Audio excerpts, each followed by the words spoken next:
I introduce the host. Hello, everybody. This is live from Scranton, Pennsylvania. We are having the D-8 House debate.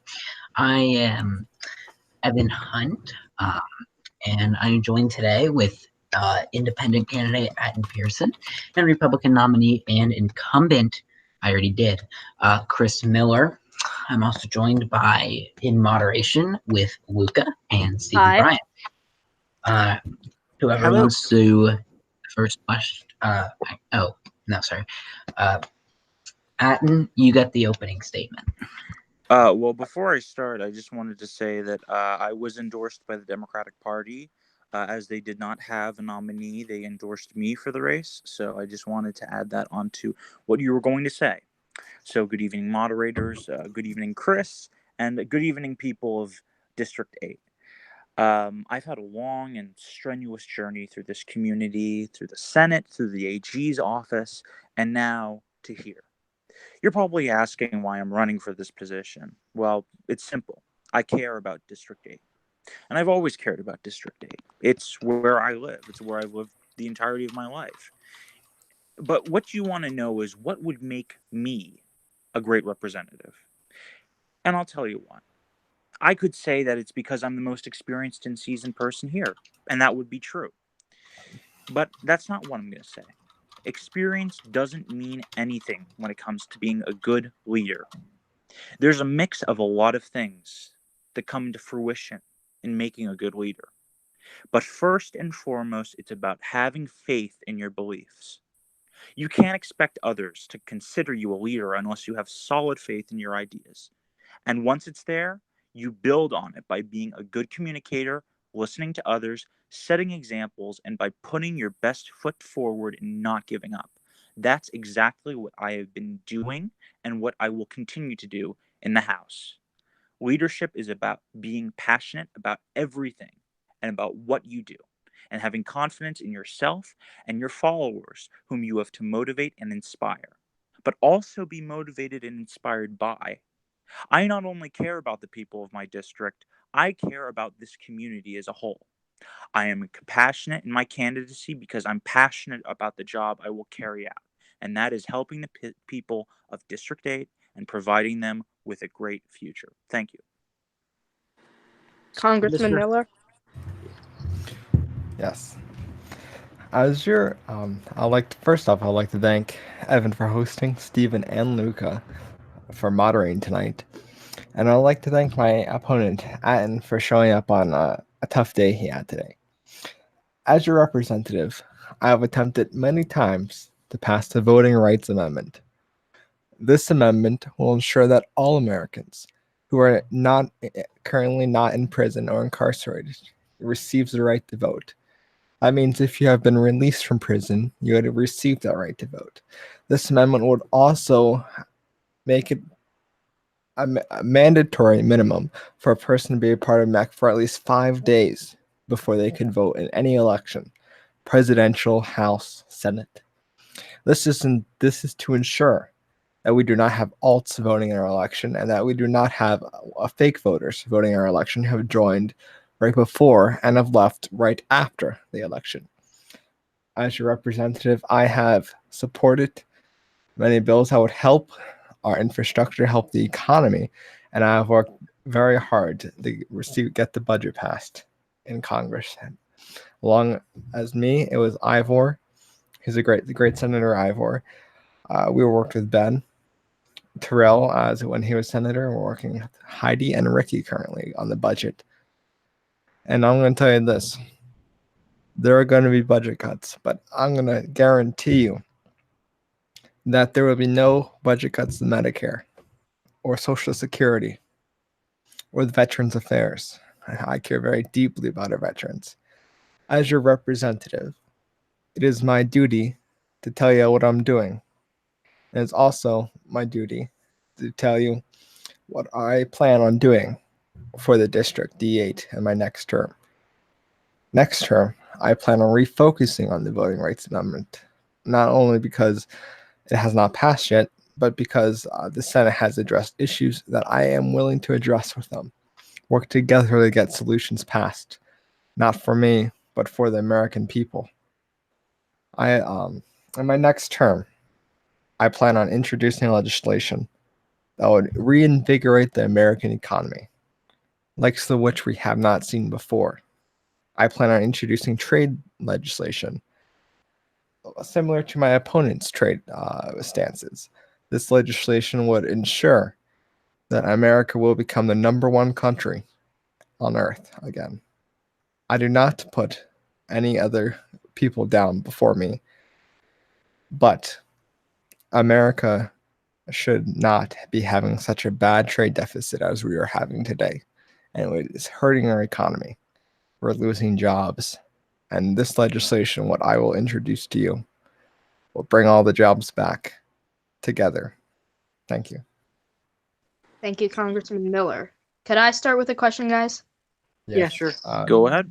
Do imaginary coin toss on who goes first.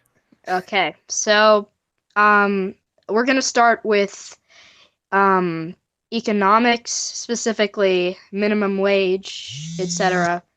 What are your views on the $15 minimum wage and UBI? Do you support both of them? Do you support one of them? Or do you support none of them? And if you support, just give us your reasoning, and we'll start with Congressman Miller. Thank you for the question, Luca. That's a great question. We have seen many people today trying to pass a $15 minimum wage. I'm here to tell you, I do not support a $15 minimum wage because I believe it puts too much of a burden on our economy. And with unemployment going up and our economy nosediving currently, it is not the right thing to do. Now, with universal basic income, a policy that is very much credited to a presidential candidate named Andrew Yang, I believe his idea in a perfect world will work very well. But I think his idea would work even better if we made sure that the top 50%, top 10% of the 1% got a lot less money. They don't need $1,000 a month. And I think it should be at least, if you're making $100,000 or more a year, I think you should not get universal basic income. But anything below $100,000 or maybe 150, we could work out the details later. I think you should be getting universal basic income to help you, because we are seeing that the current system doesn't allow for our citizens to have much extra money, if any, to go out and enjoy themselves in the park. And that's kind of really a sad thing, considering 100 years ago that they didn't have the same thing. But in 1930s and 1920s, there was plenty of free time to enjoy. I don't know why we reverse steps over the years, but I plan, and I will, and with the support of other congressmen, introduce legislation to make a universal basic income where the top people do not receive any money, but the lower middle class and poor classes of America receive the universal basic income. Now, most people consider this maybe a controversial stance, but I consider it a right that every American be able to afford life, liberty, and the pursuit of happiness, even if it's at our expense. Thank you. Okay, so just to clarify, you support, or you don't support a $15 minimum wage, and you partially support UBI? I support a $12 minimum wage, Okay. and I support a limited UBI if it's your middle class or below. It's like $100,000 and below, if you're making that. Okay, thank you, Mr. Congressman. Mr. Pearson. Thank you very much. And I just want to address that Mr. Miller has a very good idea. I do think that the UBI is ridiculous when you're talking about, a universal basic income for everyone. It's a little bit, ludicrous to think that people who are making more than enough money should also be getting, whatever allotted amount we decide to make the UBI. I want to focus on minimum wage, though. And I'll make it short and sweet because I know that my opponent went on for a very, very long time. So I'm sure y'all want to get to the next question. But a minimum wage is important to consider because our current minimum wage fluctuates all the time. I don't think that the majority of congressmen currently in the House and Senate even know what our minimum wage is. And that can be a problem. We have, senators and House representatives come in like seasons and they change it as they go. Sometimes we have a Democratic House that changes it, sometimes we have a Republican House that changes it. What we need to do is set a borderline where we can't go below, but we might be able to go above. I want to set that at $13 an hour. The reason why we need to raise the minimum wage is because $13, $12 might sound like a lot that you're getting per hour. When you put taxes into the equation, it's not as much. We see within counties like Montgomery County, in Maryland, we see that in New York, we see it all around our district. There are counties and there are local governments that have set a $15 minimum wage. And instead of, like Republicans have said, destroying the local economy, it has helped those economies thrive because now people are being paid more. And being paid more is a good thing.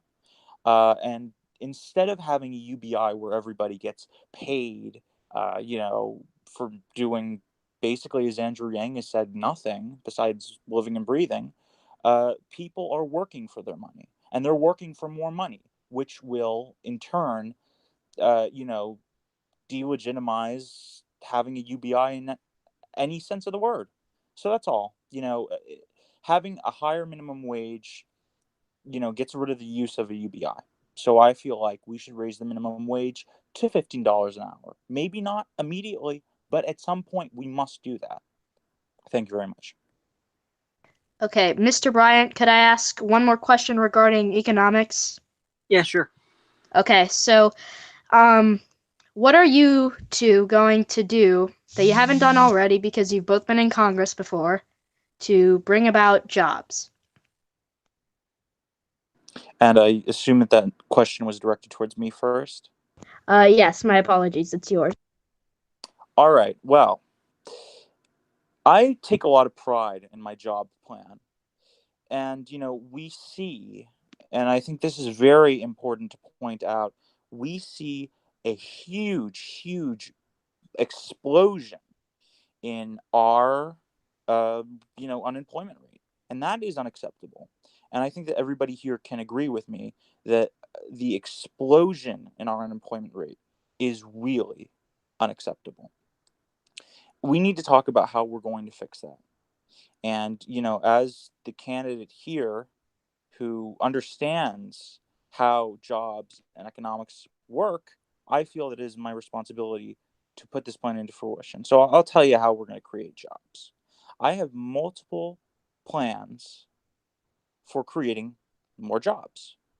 The first one is by creating a cut to small businesses. This will create a real and true trickle down economy. The current sales tax for small businesses within states like Tennessee and California is close to 10%.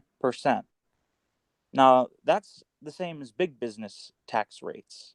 We need to work towards federalizing and dropping the sales and service taxes of small businesses so that we can give incentive for consumers to use those small businesses over using big ones.